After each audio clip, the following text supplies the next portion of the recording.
welcome to my channel. So for today's video I have another, hold on, let me just, I feel like I'm not right in the center, but it's okay.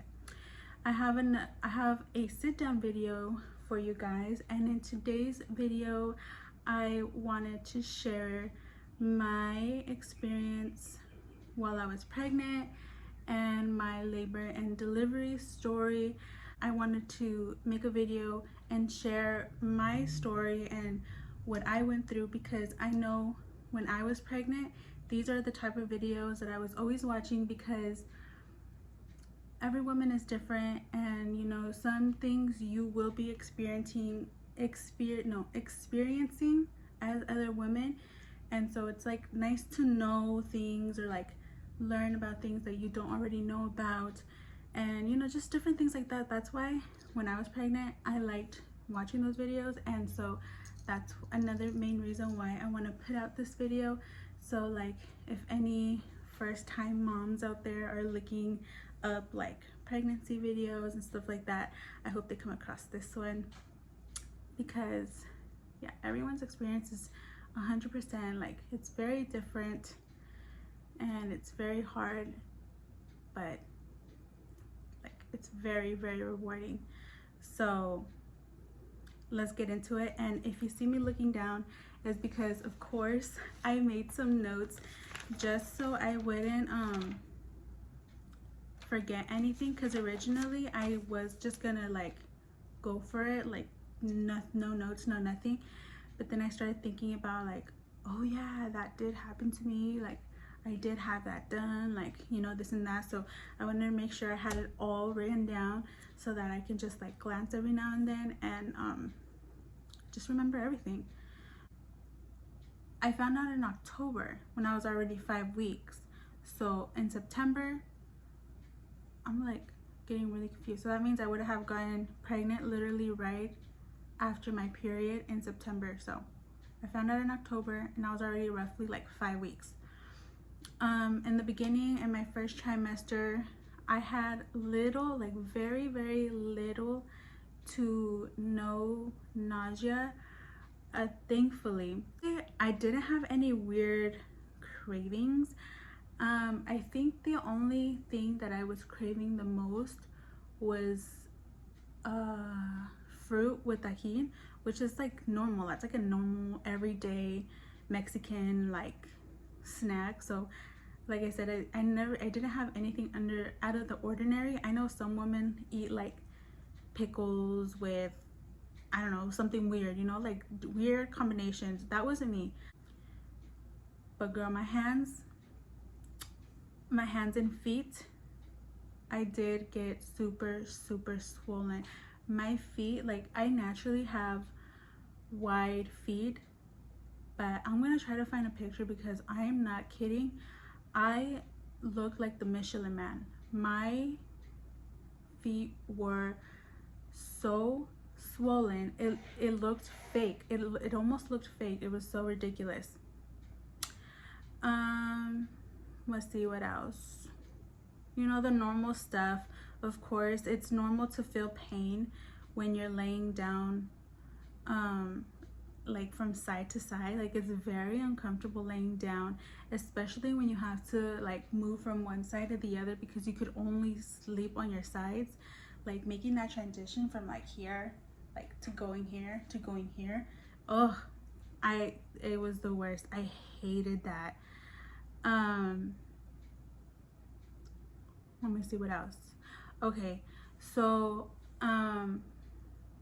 during my pregnancy, my hormone levels were like, they were really weird. They were how should I say it was, my hormone balance was really off. So I did have gestational diabetes.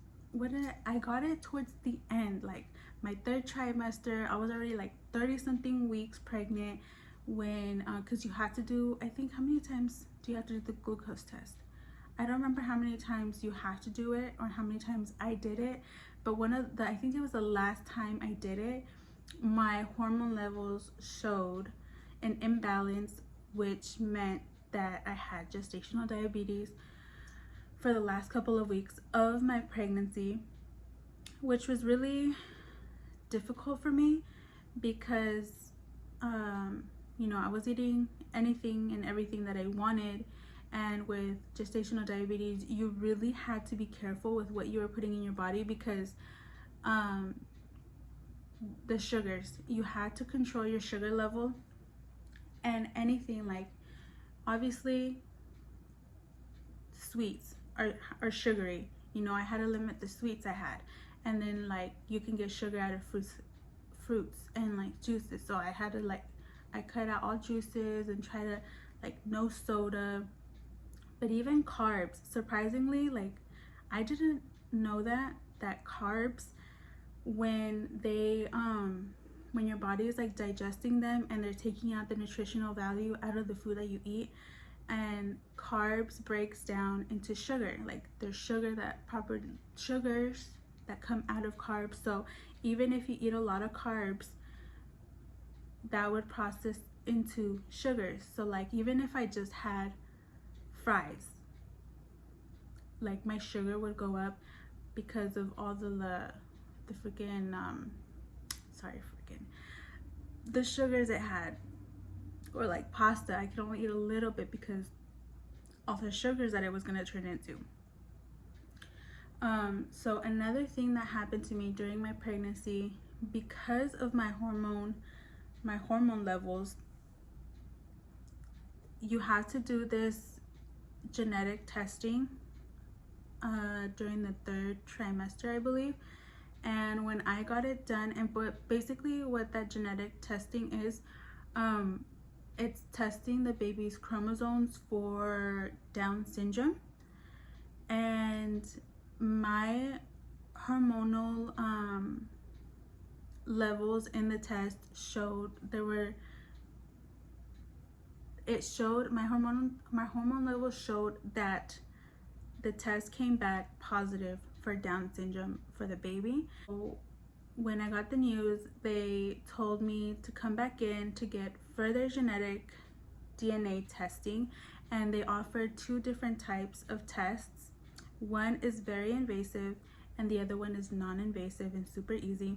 The non-invasive has no risks, but that one is like probably, maybe, like maybe not, you know, like it's not a for sure answer, yes or no. But the invasive one, that one you're gonna know for sure if the baby had Down syndrome or not. But that invasive test came with risks of miscarrying the baby. And so the invasive test was where they essentially were gonna take a really long needle, stick it into your pregnant belly all the way into the sac where the baby's at. And what they were gonna do is take out amniotic fluid, basically that fluid that the baby's in, because that fluid has cells from the baby. And so taking those cells directly, like the baby's cells directly from where the baby is at, is gonna give a for sure yes or no answer. And I'll admit, I did consider it maybe for a minute, but I was like, absolutely not. I'm not gonna do that. I'm not gonna risk the chance and have the possibility of miscarrying my baby, and for what, to know like a yes or no answer for Down syndrome. Like that doesn't matter to me. Like that's my child. I'm going to love her no matter what, and so I'm going to be prepared. Like there's no way I'm going to turn my back on her just because, you know, she has an extra chromosome. Like that's ridiculous. So that one was like, after a minute I was like, hell no, I am not gonna do that invasive ass test. And the second one, that's non-invasive, it's a simple blood work. They just take blood out of your arm, they run the test, but like I said, that one's a probability. So it's like your baby's most likely gonna have it, your baby's not likely going to have it. So I did the non-invasive blood work test, So the results for that genetic testing came back, and it said that there was a low probability that she was going to be born with Down syndrome. And the only reason that the test came back positive for Down syndrome was because of my hormone level. And no, she does not have Down syndrome. So that's basically my pregnancy in a nutshell. It wasn't that's basically all that happened to me. You know, just the basic little nausea, no crazy cravings. I had gestational in my 3rd trimester, and then the whole genetic testing thing. So labor. So I was scheduled to get induced because she was growing really fast in my belly. She was like growing, the doctors were like really alarmed how fast she was growing in my stomach. So I wasn't going to make it to the full 40 weeks. The doctors worried that because she was growing so fast that my environment wasn't going to be safe for her anymore.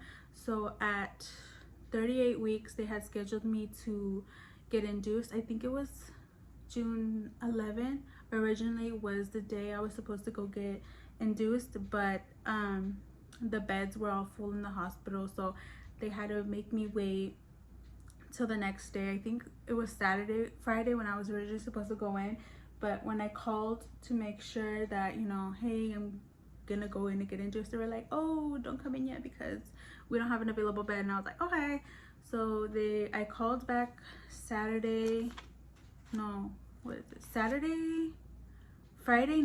I called them in the morning, and they said no, not yet. And then I called in the night, and he was like, hey, is the beds, like, is there an available bed yet? And they're like, no, not yet. So Saturday around, which was June 12th, around midday, they called me in and they're like, okay, we have an available bed. How fast can you get here? And I was like, I'll be there in 10 minutes.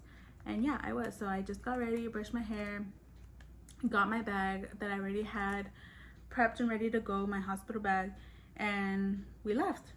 So I got there, and it says right here at 2 p.m. I was officially induced, and they started me with the pill. Let me see. They started me with the pill. I don't remember what the pill is, but it's a very little pill that they put into your cervix. And while they did that, they also did a membrane sweep, just to get the ball rolling, you know. And so so a couple hours went by. I don't know how many. It was like a long gap. It was a long time period where there was no improvement in my cervix. It wasn't thinning, nothing. So after a couple hours after the pill, they put in the Foley catheter, which is essentially a balloon that they stick into the vagina and stick into the cervix. So the cervix is like this, right? And let's say this is the balloon deflated, like just a regular balloon. They stick it into the cervix like that, and then they pump it with water, and slowly, like as the balloon expands, it's gonna start like pushing your cervix open. So that's what they did. They inserted the catheter, which it did help. Shortly after the catheter was put in, my water did break on its own, which was a really weird feeling, because the nurse did tell me, she was like, if you feel like you're peeing, she's like, you shouldn't be able to feel when you pee, because what was it? Oh, okay, I remember what happened. They put the pill in my cervix, and it wasn't doing anything, and I wasn't contracting. But before they put the Foley in, the catheter, the balloon that I was saying, before I did that, I got the epidural. I was like, give me the epidural right now before I start contracting, and before I can no longer sit still, because you absolutely need to sit still when they are doing the epidural. I knew right off the bat, and since the moment I found out I was pregnant, that I was going to get the epidural. I didn't want to prove, I didn't have anything to prove to myself and to anybody. I didn't want to like put up a show, not a show, like I didn't want to, I don't know how to say it, but like I know a lot of women are inspired and you know they want to feel birth and they want to feel everything they want to, and I respect that 100%. Like I commend you, like hats off to you, like I applaud you. You are the real ones. Like women that have an unmedicated labor and delivery, like those are like the strongest women. Because I could never, I could never do that. That was, I don't know. I know pain is temporary, but I wanted to be comfortable. So I told them, like, before the catheter, the balloon goes in, and because that was gonna start having my uterus contract like right away, I was like, epidural now, please. And so yeah, I got the epidural. They put the Foley in, and I started contracting, which is good.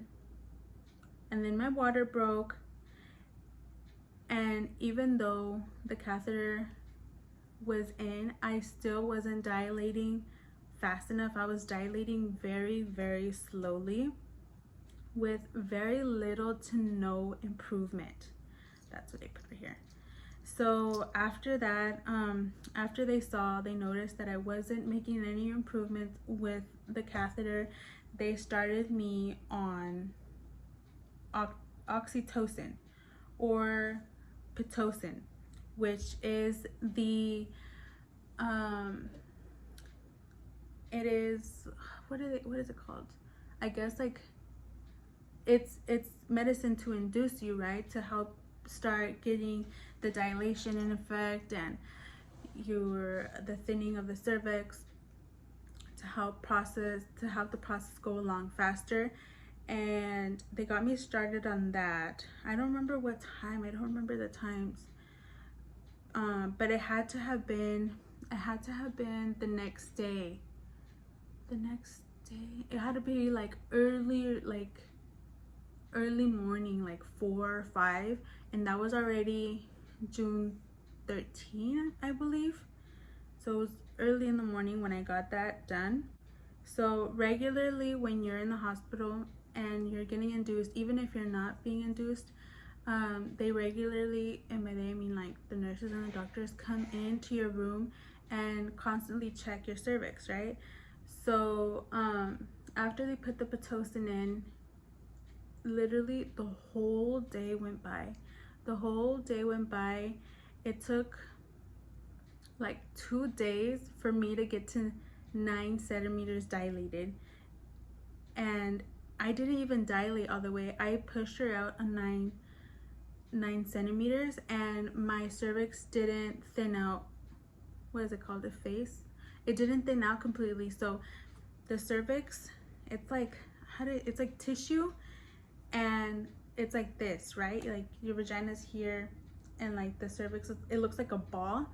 What needs to happen in order to push out the baby is that the cervix needs to be like suctioned out and the hole opens. I don't know if that makes sense, but my cervix wasn't thinned out all the way, so I had like a cervical, what's it called? A cervical cleft, which means that like basically everything was thinned, except I had like a little hook left, like a lip, like I had a lip like still there that wasn't thinned out. So the doctor told me, she was like, all right, you've been here for a while,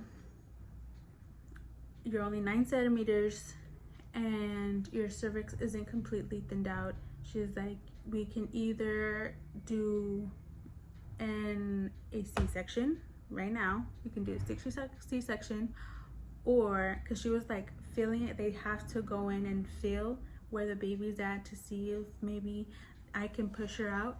And she felt it, and she was like, yeah, maybe you can try pushing her out like this. Like, it's possible, it's not impossible. Like, you definitely can. If worst comes to worst, we can get one of those vacuums, which is like, I don't even know, it's like a suction cup that they put on their head to help pull the baby out. She's like, either C-section or push out right now at 9 centimeters, because girl, she essentially told me that I was taking too long to dilate and for my cervix to thin out. So I was like, hell no, I do not want to get a C-section. Like, recovery is a pain in the ass as it is. Now imagine a C-section. Again, women who do labor unmedicated, and women who need C-sections, I seriously applaud and I admire those women so much, because it truly terrifies me. Like, that terrifies me, and the fact that they do that, and it's just such an inspiration. It's such a beautiful thing.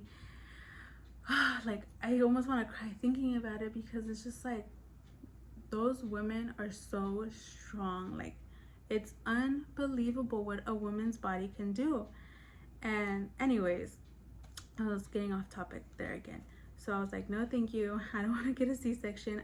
I'm gonna try to push this baby out. I know I can, and I'm gonna do the best that I can. So I pushed, and 30 minutes later, at 6:30 p.m., my little girl came out into this world.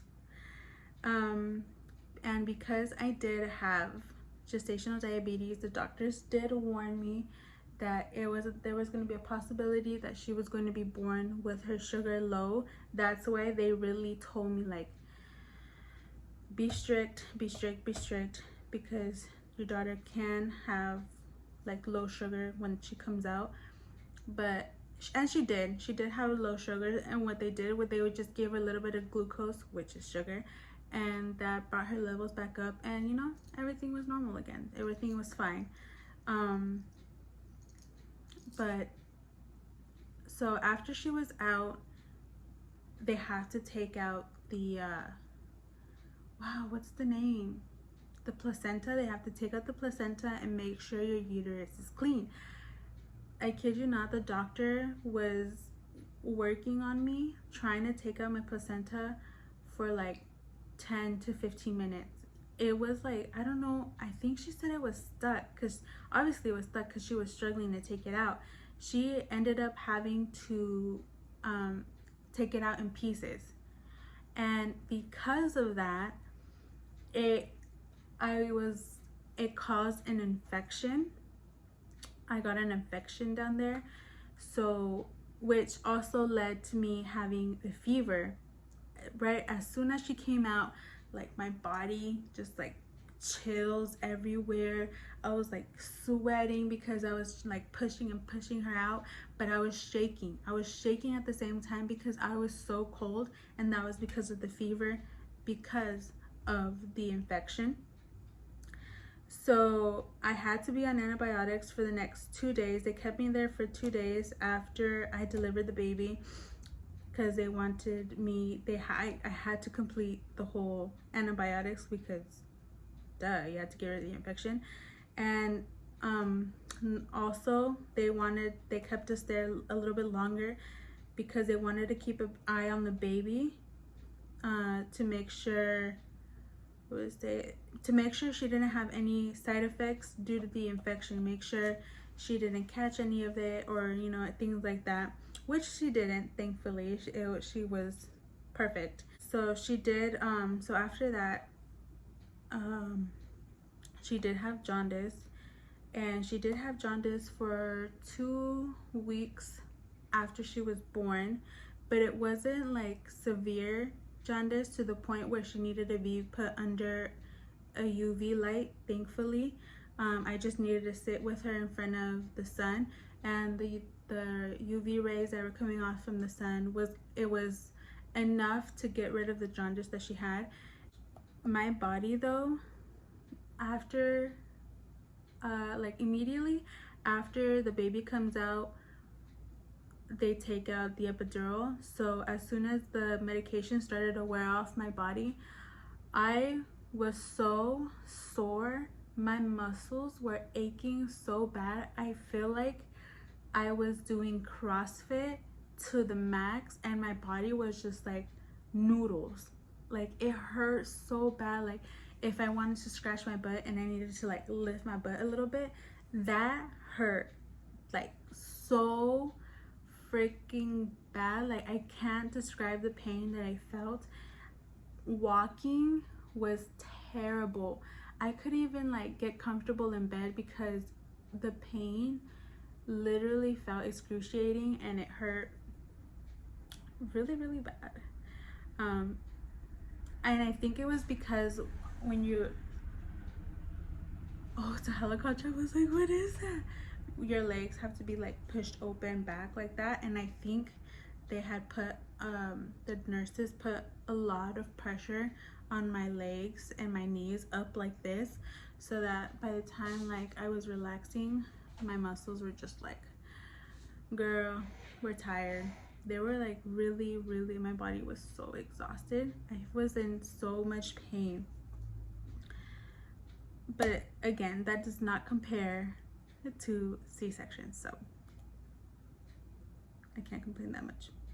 And obviously going poop for the first time was hard. I was constipated, and I did rip, and I had a 2nd-degree tear, and they had to stitch me up. I was so beyond scared for my life to poop, knowing that I had a 2nd-degree tear down there and I had stitches, and it did hurt. So I did have to take constipation medicine, and I was drinking orange juice religiously, so that did help me. And I left, like, I was there since Saturday, and I left maybe like Wednesday, and that's because of course the infection and jaundice, the baby. I think the day they were supposed to discharge me, it was a Tuesday. That was when I was supposed to go home, and as we were packing, getting ready to leave, they were like, actually we have to keep her another night. I forgot what it was. They were going to watch her overnight. They were gonna watch over her for one more night. What was it for? I think it was still because of the infection that I got from the removal of my placenta. And was it that? Gosh, I don't remember. But nonetheless, we had to stay an extra day, and I think we ended up leaving Wednesday, so that was like Saturday, Sunday, Monday, Tuesday, Wednesday. Girl, we were there for 5 days. I was so over it. Legit, when they told me, I was so ready to come home, that when they told me, you know what, actually we had to keep her another day, you're welcome to go home, or you can stay and be with her. And I was like, I'm not leaving my baby here. So I stayed with her, but I cried. I was like, I was so ready to go home, but you know, anything for my baby child. But that pretty much sums up my experience, my story. That's literally all that I can think of. Bringing her home was a really big learning curve, because it was really hard. And now that I think about it, like, because babies wake up multiple times a night to feed, obviously, and change your diapers, and you gotta, it's so scary, because like I couldn't sleep because I was like, oh my god, is she breathing? Is she okay? Like, is she cold? I could not sleep for the first couple of months, but eventually it gets easier. And thinking about it, everybody says the newborn stage is hard, but trust me, as your baby, it's gonna be hard in the moment, but once your baby gets bigger and things start to get a little easier and you start to get the hang of things, you wish sometimes that your baby was still a newborn, because it's the easiest stage. Yeah, literally, it's easy, because newborns just eat, sleep, poop, eat, sleep, poop, eat, sleep, poop, you know. So, but now I'm like chasing after her, making sure she's keeping all the dangerous things away from her. But yeah, she definitely is my biggest blessing. I love her so much. She's definitely worth it. And yeah, that was my experience with the whole pregnancy, labor, and delivery. I would just like to mention very quickly that if you decide to go into labor unmedicated, that means no form of like numbing, I guess, like epidural. Like if you choose the unmedicated route, say that you had an unmedicated labor and delivery, because I hate it when women say naturally. Oh, I had a natural birth. And they're referring to not having any medication, and I hate that, because when they refer to that as natural, they are insinuating that having medication is unnatural. You know, it kind of makes me upset, because it's like, having medication is natural too. Like, if you decide not to get it, that's on you, you know, good for you. But don't say, you know, I don't know, I hope that makes sense. I just don't like the fact that they say, oh, naturally. Like, what do you mean naturally? We all had our babies naturally. It's natural to have no medicine. It's natural to have medicine. It's natural to have a C-section. Like, all forms of labor and delivery are natural. Like, what are you trying to say? Just say medicated and unmedicated. Naturally. I got it. A natural birth. Yeah, ma'am, excuse me. All births are natural. Thank you. And I'm not mad because I got epidural. I chose to get epidural, honey. I wanted to be comfortable. I wanted to be able to sleep while I was dilating. Did you get any sleep? No. So, and I'm sorry. I'm not trying to attack anyone, but it's just like, you know, I don't know if that makes sense. But yeah, that's my story, and I probably won't be having kids in the near future. Very distant. In the very distant future, maybe I'll think about another child. But for now, I want to love and enjoy and embrace every possible moment that I can have with my daughter. And maybe one day I'll give her a sibling, but for now, I'm just going to enjoy her and love all of her and her precious little self. I love her so much, oh my God. But yeah, thank you so much for being here with me. I hope you learned something and can take something away from this video. And if you're expecting and you're scared, I know how that feels. I was terrified, and it's a terrifying thing, you know, because you never know what could happen. But just stay strong. A lot of women go through the same thing. If you're feeling depressed, seek help, because your baby definitely feels all of your emotions. Don't let anybody shame you for anything or for how you're feeling, especially after pregnancy. I did get postpartum depression. I did. And it was very hard. I didn't seek help, and thankfully I was able, you know, to get better from that. But you know, it's a serious thing, and it's not to be taken lightly. So if you're depressed at any moment, definitely seek help for your sake and for your baby's sake, especially during postpartum, because postpartum depression can turn into postpartum anxiety. And there's a lot of cases, true crime cases, where women kill their babies due to postpartum, and it's the saddest thing ever, and they did not seek the help that they needed.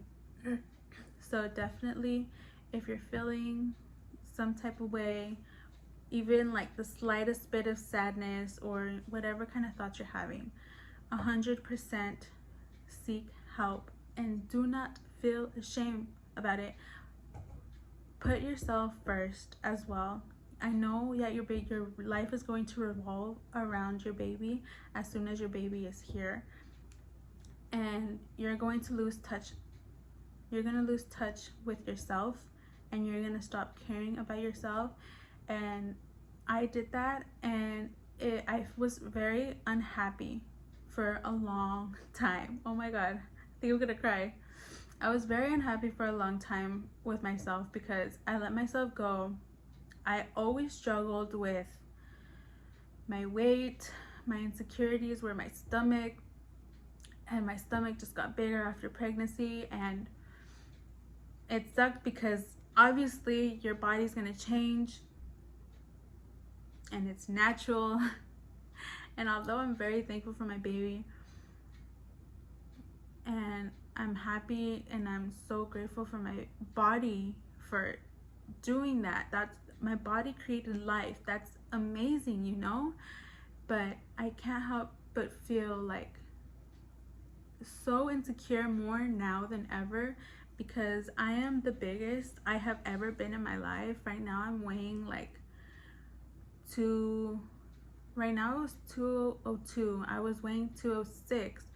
But sometimes when I was 206, it would like, what's it called, fluctuate to 2010. Like, you know, I was like bobblehead between 206 and 2010 for the longest time.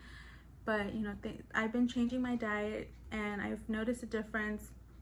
And I'm at 202 now. And I'm only getting started. I'm finally putting myself first. It's okay to take care of yourselves. Mom guilt is real. Mom guilt is real because the moment you want to do something for yourself, you can't help but think like, oh my god, but like I'm supposed to be taking care of my baby. Like, what am I doing? Like, who cares about me? It's all about my baby. Like, yeah, but it's also very important to make time for yourself, for your own mental headspace, and so you don't drive yourself crazy. Rest when during postpartum, especially those first few months, your body needs to rest. I did not rest. I didn't. And that's just because of the situation, my home, like the way I was living, and that's just like a whole nother story. But it's very important to rest. Put yourself first. Don't forget about your own mental health and your physical health. And yes, your body's gonna look different after pregnancy. We see a lot on social media where women snap back like this after pregnancy, and don't set that expectation for yourself, because if you do, you're just gonna hurt yourself even more, and you're gonna feel more sad, more depressed. You're gonna hate yourself more, and that's just not healthy. You should not do that. So like I said, definitely seek help if you think you may have postpartum depression. It's real and it's scary. Take one day at a time. You're not alone. And, you know, things will get better.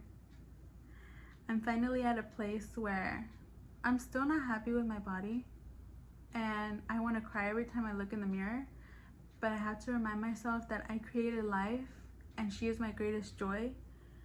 And, you know, that makes me want to work harder on my physical and like health. I want to make healthier lifestyles because of her. And, you know, you just gotta stay motivated. Yeah. So I'll end the video here. It's pretty lengthy. Thank you so much if you made it all the way to the end. I hope you enjoyed. I hope you learned something and took something out of this. I hope you take some advice that I have provided. Remember, all pregnancies are different. Don't set high expectations for yourself. take it easy on yourself. Don't be so hard on yourself. Love yourself and just trust the process, okay? I love you guys so much. Don't forget to like, comment, share, and subscribe. And I'll see you guys in another video. Bye.